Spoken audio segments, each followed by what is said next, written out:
Good morning students, कैसे हो आप। हमने हिंदी पाठ्य पुस्तक सारांश कक्षा 4 के 2 अध्याय कंप्लीट कर लिए हैं। अब अध्याय नंबर 3 पाठ नंबर 3 चांदनी जीती। पाठ का नाम है चांदनी जीती। चांदनी एक बकरी का नाम है जो अपनी स्वतंत्रता के लिए, स्वतंत्रता मीन आज़ादी के लिए आज़ाद रहना चाहती है। वो अपनी आज़ादी के लिए भेड़िए से भी भिड़ जाती है, जबकि उसको ये पता है कि वो भेड़िए से जीत नहीं सकती, लेकिन स्वतंत्रता के लिए अपनी जान भी न्यौछावर कर देती है। तो इस पाठ से हमें यही शिक्षा मिलती है कि हमें अपनी स्वतंत्रता के लिए सब कुछ दांव पे लगा देना चाहिए और स्वतंत्रता का कोई मोल नहीं। अगर आपके पास रुपया पैसा है लेकिन स्वतंत्रता नहीं है तो आपके पास उस रुपये पैसे का कोई मोल नहीं है। तो मैं स्टार्ट करता हूँ। इसके माध्यम से ये बताया गया है, इस पाठ के माध्यम से पशु पक्षियों को तो स्वतंत्रता चाहिए ही, इंसान को तो स्वतंत्रता चाहिए ही। जो प्राणी संसार में आया है उसको, हर किसी को स्वतंत्रता चाहिए। स्वतंत्र रहना चाहता है, आज़ाद रहना चाहता है, अपनी इच्छा से काम करना चाहता है। तो हम स्टार्ट करते हैं अब इसके। हिमालय पहाड़ पर एक बस्ती है। जैसा कि आप जानते हो, हमारे उत्तर पूर्व की तरफ एक पहाड़ है जिसका नाम हिमालय है, जो हमारे देश के प्रहरी के रूप में काम करता है। उस पर एक बस्ती थी अल्मोड़ा। उस बस्ती का नाम क्या था? अल्मोड़ा। उसमें एक मियाँ रहते थे, मुसलमानों में मियाँ बोलते हैं। उसमें एक मुसलमान जिसका नाम मियाँ थे रहते थे। नाम था उसका अब्बू मियाँ। नाम क्या था उसका? अब्बू मियाँ। उन्हें बकरियाँ पालने का बहुत शौक था और उस अब्बू मियाँ जी को बकरियाँ पालने का बहुत शौक था, इच्छा थी। बस 1-2 बकरियां रखते। और अब्बू मियाँ कितनी बकरियां रखते? 1-2। दिन भर उन्हें चराते फिराते। दिन भर उन्हें क्या करते? जंगल में ले जाते, चराते और इधर उधर। फिराते का मीनिंग है घुमाते। वो चरने के लिए इधर उधर जाती, उसको फिराते बोलते हैं। और शाम को घर लाकर बांध देते और शाम को उन बकरियों को घर लेकर आते और उन्हें एक अलग अलग खुट्टे से बांध देते। अब्बू मियाँ गरीब थे। जो अब्बू मियाँ थे वो गरीब थे, पैसा उनके पास नहीं था, भाग्य भी उनका साथ नहीं देता था। और भाग्य भी उनका साथ नहीं देता था, जिसको आप लक बोलते हैं, वो भी उनके साथ नहीं था। उनकी बकरियां कभी न कभी रस्सियां तुड़ाकर भाग जाती थी। क्या होता? वो बकरियां लेकर आते, उन्हें घुमाते फिराते, चराते, उनकी सेवा करते और फिर कभी न कभी वो बकरियां रस्सी तुड़ाकर क्या करती? भाग जाती। और पहाड़ पर एक भेड़िया रहता था। और पहाड़ पर क्या रहता था? एक भेड़िया। वह बकरियों को खा जाता। बकरियां वहाँ से तुड़ाकर भाग जाती और फिर वो भेड़िया उनको क्या करता? मार देता और मार कर क्या करता? खा जाता। पर अजीब बात यह थी कि न अब्बू का प्यार, न खाने का लालच और न भेड़िए का डर उन्हें भागने से रोक पाता था। लेकिन सबसे जो अलग बात थी ये थी, अब्बू मियाँ जो थे वो बकरियों से बहुत प्यार करते थे। ना तो उनका प्यार उनको रोक पाया, न उन्हें खाने का लालच रोक पाया, और तो और उन्हें भेड़िए का जो डर था कि यहाँ से अगर जाओगे तो भेड़िया तुम्हें मार देगा, ये बात भी उन्हें रोक नहीं पाती थी। शायद इन जानवरों को स्वतंत्रता बहुत अधिक प्यारी थी। ये बातें भी उन्हें क्यों नहीं रोक पाती थी?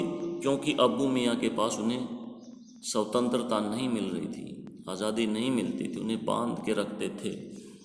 जब भी कोई बकरी भाग जाती, अब्बू खां बेचारे सिर पकड़ कर बैठ जाते।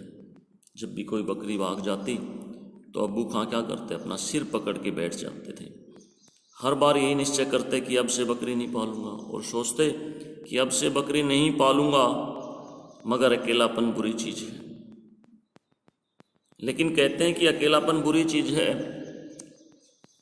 जीवित प्राणी को किसी न किसी का साथ चाहिए, वो अकेला नहीं रह सकता। इसीलिए अबू मियाँ भी थोड़े दिनों तक तो बिना बकरी के रह लेते, फिर कहीं से एक बकरी खरीद लाते थे। कुछ दिन तो वो अपनी बात पे अडिग रहते थे, लेकिन कुछ दिन के बाद फिर एक और बकरी खरीद के ले आते थे। इस तरीके से इस बार वो जो बकरी खरीद कर लाए थे वह बहुत सुंदर थी। इस बार जो अबू मियाँ बकरी खरीद कर लेकर आए थे वो बहुत सुंदर थी, ब्यूटीफुल थी। उसके बाल सफ़ेद थे। उसके बाल कैसे थे? सफ़ेद। काले काले सींग भी बहुत खूबसूरत थे। जो बकरी के सींग होते हैं वो काले काले होते हैं, और वो भी बहुत खूबसूरत थे। सीधी इतनी थी कि चाहे तो कोई बच्चा भी दूध ले। और वो जो बकरी थी इस तरीके से सीधी थी कि कोई छोटा सा बच्चा भी उसका दूध निकाल सकता था। दूध लेना मीनिंग दूध निकाल लेना। अब्बू खां इस बकरी को बहुत चाहते थे, इसलिए अब्बू खां भी इस बकरी को बहुत पसंद करते थे, बहुत चाहते थे। इसलिए इसका नाम उन्होंने क्या रख दिया? चांदनी रखा था। वे दिन भर उससे बातें करते रहते थे। दिन भर उस बकरी से क्या करते रहते? बातें करते रहते। चांदनी के लिए उन्होंने एक नया इंतजाम किया था। उन्होंने पिछला जो एक्सपीरियंस था उससे सीखते हुए उन्होंने सोचा कि मैं इस चांदनी के लिए नया इंतजाम करता हूँ। घर के बाहर एक छोटा सा खेत था। जो अबू मियाँ है उसके घर के पार एक छोटा सा खेत था। उसके चारों ओर कांटे जमाकर बाड़ बंधवाई उन्होंने। चारों ओर, जो कि आपकी बुक में भी दिखाया गया है कि चारों ओर उसने कांटे बंधवाकर बाड़ बनवा दी। इसके बीच में वे चांदनी को बांध कर रखते थे। चांदनी को उसके खेत के बीच में बांध कर रखते थे। रस्सी इतनी लंबी रखते थे कि वह खूब इधर उधर घूम सके। और रस्सी जो थी चांदनी की कितनी बड़ी थी? बहुत बड़ी थी। इस रस्सी के माध्यम से वो चाहे जहाँ जा सकती थी उस खेत के अंदर, इधर उधर घूम सके। इस तरह बहुत दिन बीत गए। इसी तरह बहुत ज़्यादा दिन चले गए। अब्बू खां को विश्वास हो गया कि चांदनी कहीं नहीं जा सकती। और अब्बू खां को अब लगने लगा कि अब बकरी जो अब चांदनी नाम की जो बकरी थी अब वो कहीं नहीं जाएगी। भरोसा हो गया उसको कि ये यहीं रहेगी, कहीं नहीं जाएगी। मगर अब्बू खां धोखे में थे। लेकिन अब्बू खां क्या थे? धोखे में थे। उनका जो विश्वास था वो पक्का नहीं था, कच्चा था। आज़ादी की इच्छा इतनी आसानी से किसी के मन से जाती नहीं, क्योंकि जो आज़ादी है, स्वतंत्रता है, उसकी इच्छा किसी भी जीवित प्राणी के लिए मन से इतनी आसानी से नहीं जाती। चांदनी भी अभी पहाड़ की खुली हवा को भूल नहीं पाई थी, क्योंकि जो अब्बू मियाँ थे उसे पहाड़ की खुली हवा से लेके आए थे, तो चांदनी भी उस पहाड़ की खुली हवा को भूल नहीं पाई थी। एक दिन चांदनी ने पहाड़ की ओर देखा, तो जो चांदनी नाम की बकरी थी उसने एक दिन पहाड़ की तरफ देखा और उसने मन ही मन सोचा, अपने मन में सोचने लगी, वहाँ की हवा और यहाँ की हवा का भला क्या मुकाबला। यानी वो कहती है कि पहाड़ की जो हवा है वो यहाँ की हवा से बहुत ज़्यादा बेहतर है, क्योंकि वो आज़ादी की हवा है और ये परतंत्र आज़ादी यहाँ नहीं थी, यहाँ गुलामी थी। किसकी? मियाँ खां की। मन में इस विचार के आने के बाद चांदनी अब पहले जैसी नहीं रही थी। मन में ये विचार आने के बाद अब चांदनी का मन वहाँ नहीं लग रहा था, पहले जैसे नहीं रही थी। वह दिन पर दिन का मीनिंग है हर एक दिन दुबली होने लगी। और रोज़ वो क्या होने लगी? दुबली, कमज़ोर होने लगी। न उसे हरी घास अच्छी लगती थी, जो अब्बू में उसको हरी घास डालते ना तो वो अच्छी लगती थी, और न पानी मज़ा देता था, और जो पानी पीती वो भी मज़ा नहीं देता था, क्योंकि उसके मन में ये बात आ चुकी थी कि पहाड़ की हवा यहाँ की हवा से बहुत बेहतर है और मुझे आज़ादी चाहिए। अजीब सी दर्द भरी आवाज़ में वह मैं चिल्लाती, जैसे बकरी करती है मैं, तो अजीब सी दर्द भरी आवाज़ के साथ वो चिल्लाती, मैं चिल्लाती। अब्बू खां समझ गए थे कोई न कोई बात ज़रूर है। अब्बू खां भी समझ गए थे कि कोई न कोई बात ज़रूर है चांदनी के साथ, लेकिन उसकी समझ में यह नहीं आ रहा था कि असल में बात क्या है। लेकिन वो ये नहीं समझ पा रहे थे कि ये क्या चाहती है, उस बात को समझ नहीं पाई। एक दिन जब अब्बू खां ने दूध लिया तो चांदनी उदास भाव से उनकी ओर देखने लगी। एक दिन अब्बू मियाँ जी ने जब उनका दूध निकाल लिया तो चांदनी उदास, दुखी मन से, दुखी भाव से अब्बू की तरफ देखने लगी, मानो कह रही हो, बड़े मियाँ मानो ये कह रही हो कि बड़े मियाँ अब यदि तुम्हारे पास रहूँगी तो बीमार हो जाऊँगी। तो जैसे ऐसे लग रहा है कि जैसे ऐसे बोल रही हो कि अब उसके पास रहेगी तो क्या हो जाएगी, बीमार हो जाएंगी। अब्बू खां उसके मन की बात समझ गए। अब्बू खां भी उसके जो मन में बात थी उसको समझ गए। वे सोचने लगे अगर ये पहाड़ पर चली गई तो भेड़िया इसे भी खा जाएगा। अब्बू खां सोचने लगे अगर ये पहाड़ पे चली गई आज़ादी के लिए तो इसको भेड़िया खा जाएगा। वह पहले भी कई बकरियां खा चुका है, कई बकरियों को खा चुका है। उन्होंने तय किया कि अब चाहे जो हो जाए चांदनी को पहाड़ पर नहीं जाने देंगे। तो अब्बू खां ने तय किया कि इस बकरी को अब पहाड़ पर किसी भी कीमत पर नहीं जाने दिया जाएगा। अब्बू ने चांदनी को एक कोठरी में बंद कर दिया। अब्बू ने उस खेत से उस बकरी को निकाल कर, चांदनी को निकाल कर एक कोठरी में बंद कर दिया। ऊपर से सांकल चढ़ा, ऊपर से सांकल लगा दी, मगर झुंझलाहट में खिड़की बंद करना भूल गई। और जो वो थी कोठरी, उसकी झांकी की खिड़की बंद करना भूल गए। इधर उन्होंने कुंडी चढ़ाई, उधर चांदनी उचक कर खिड़की से बाहर। इसका मीनिंग यही है कि जैसे ही अब्बू मियाँ ने कुंडी चढ़ाई दरवाजे की और चांदनी उचक कर मीनिंग कूद कर खिड़की से बाहर आ गई। चांदनी पहाड़ी पर पहुंची तो उसकी खुशी का ठिकाना न रहा और वहां से निकलकर सीधी चांदनी कहाँ पहुंची, पहाड़ी पर, और उसकी खुशी का ठिकाना नहीं रहा। क्यों? क्योंकि उसे स्वतंत्रता मिल चुकी थी। चांदनी के आने से पहाड़ पर भी रौनक आ गई। चांदनी के आने से रौनक, पहाड़ पर भी क्या आ गई, रौनक, क्योंकि वो सुंदर थी, सींग भी उसके अच्छे थे। वहाँ वह कुछ उछली कूदी, पहाड़ पर पहुंचकर वो कुछ उछली कूदी। दोपहर ढले उसे पहाड़ी बकरियों का एक झुंड दिखाई दिया। दोपहर के बाद उसे पहाड़ी बकरियां, जो पहाड़ पर जो बकरियां रहती थी, उनका एक झुंड दल दिखाई दिया। थोड़ी देर तक वह उनके साथ रही, थोड़े समय के लिए उनके साथ रही। दोपहर बाद जब बकरियों का झुंड जाने लगा, जब बकरियों का वो दल दोपहर के बाद जाने लगा, तब उनके साथ नहीं गई। लेकिन चांदनी उन बकरियों के साथ नहीं गई। उसे आज़ादी इतनी प्यारी थी, उसे आज़ादी इतनी ज़्यादा प्यारी थी कि वह किसी के बंधन में बंधना नहीं चाहती थी। वह किसी के बंधन में नहीं बंधना चाहती थी, वो सिर्फ क्या चाहती थी, आज़ादी। शाम का वक्त हुआ तो फिर दोपहर से दोपहर बाद फिर शाम का वक्त हुआ। ठंडी हवा चलने लगी, पहाड़ों पर ठंडी हवाएं चलने लगी। सूर्यास्त तो हो चुका था, सारा पहाड़ लाल हो गया। तो सारा पहाड़ लाल होने का मीनिंग यही है कि सूर्यास्त होने से पहले का जो थोड़ा सा समय होता है जिसमें सूर्य लाल रंग का हो जाता है, तो सारा पहाड़ लाल हो गया। चांदनी पहाड़ से अब्बू खां के घर की ओर देख रही थी। अब भी चांदनी पहाड़ के ऊपर से किसके घर को देख रही थी, अब्बू खां के घर की ओर देख रही थी। रात का अंधेरा गहरा हो चला, फिर धीरे धीरे सूर्यास्त के बाद रात का अंधेरा गहरा हो चला। पहाड़ पर एक तरफ से आवाज़ आई खूं खूं, तो फिर एक तरफ से आवाज़ आई खूं खूं। यह आवाज़ सुनकर चांदनी को भेड़िए का ख्याल आया। यह आवाज़ सुनने के बाद फिर चांदनी को आभास हुआ कि हाँ, भेड़िया भी है। भेड़िए की आवाज़ आ रही थी, भेड़िए की आवाज़ आने लगी। चांदनी के मन में आया कि घर लौट चले। तो चांदनी ने के मन में ये बात आई कि अब्बू खां के पास लौट चलूँ, वही उसका घर था। लेकिन उसे खूंटा याद हुआ है। तो चांदनी को क्या याद आया, खूंटा, गुलामी याद आ गई। खूंटे के रूप में क्या याद आया, गुलामी। रस्सी याद आ गई, कांटों भरा घेरा याद आया, उस बाग, उस खेत के चारों ओर लगाई हुई बाढ़ कांटों भरी याद आ गई। उसने सोचा इससे तो मौत अच्छी है। उसने सोचा इस गुलामी से तो अच्छा क्या है, मौत अच्छी है। पीछे से पत्तों से खड़खड़ाहट सुनाई दी। फिर उस पीछे पत्तों से खड़खड़ाहट की आवाज़। पत्तों के ऊपर कोई पैर रखता है तो खड़खड़ाहट की आवाज़ आने लगती है। चांदनी ने मुड़कर देखा तो दो कान दिखाई। चांदनी ने मुड़कर देखा तो दो कान दिखाई दिए, सीधे खड़े हुए, और दो आंखें।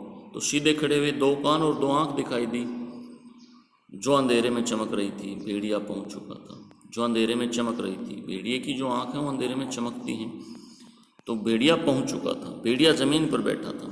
भेड़िया ज़मीन पर आराम से बैठा था। उसकी नज़र बकरी पर जमी थी और उसका जो ध्यान था पूरा केंद्रित कहाँ था, बकरी पर था। उसे कोई जल्दी नहीं थी, उसे किसी प्रकार की कोई जल्दी नहीं थी। वह जानता था कि बकरी कहीं नहीं जा सकती।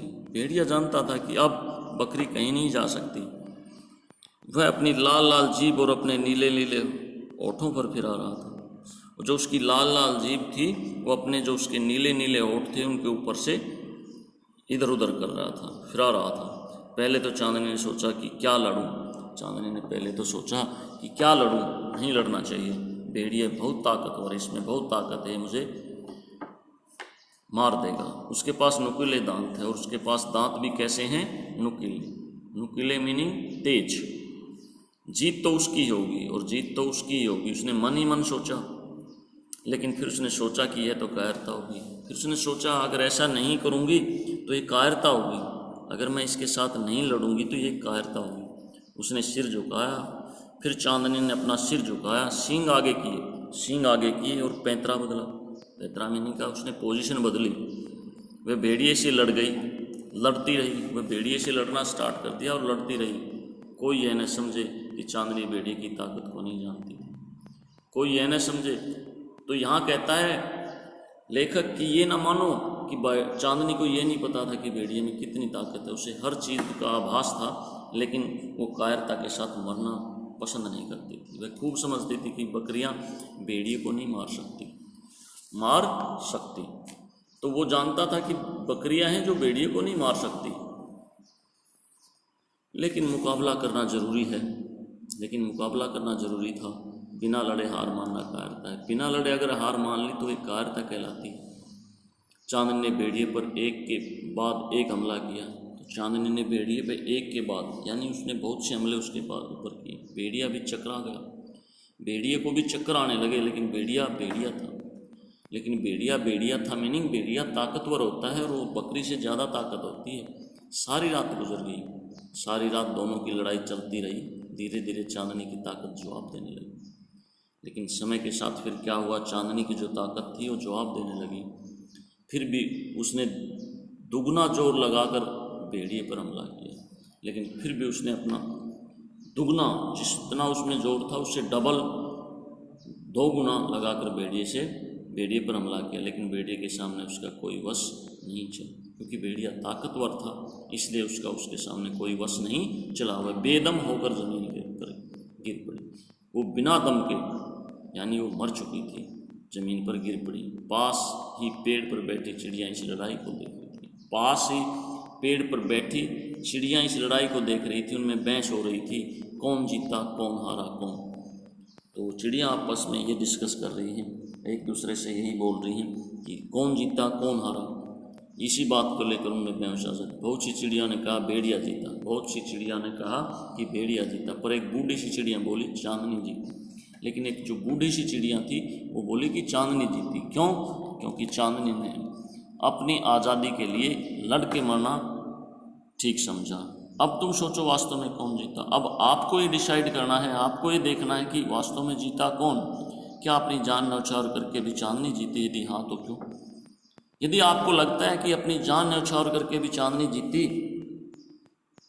तो ऐसा क्यों है, उसे अपने शब्दों में लिखने का प्रयास करना। तो ये कहानी हमें क्या बताती है? कहानी ये बताती है कि हमें अपनी स्वतंत्रता गुलामी से 100 गुना अच्छी होती है, और हमें नीडर बनना चाहिए, साहसी बनना चाहिए। हमें क्या करना चाहिए? हमें किसी के सामने वैसे हार नहीं माननी चाहिए। स्थिति के अनुसार हमें लड़के उसको जीतने की कोशिश करनी चाहिए। जैसे चांदनी को ये पता था कि भेड़िया ज़्यादा ताकतवर है, लेकिन उसने अपनी पूरी की पूरी जान भेड़िए से लड़ने के लिए लगा दी, क्योंकि वो मानती थी कायरता से मरना, बगैर लड़े मरना कायरता है, और लड़ के मरना एक बहादुरी है। धन्यवाद, थैंक यू।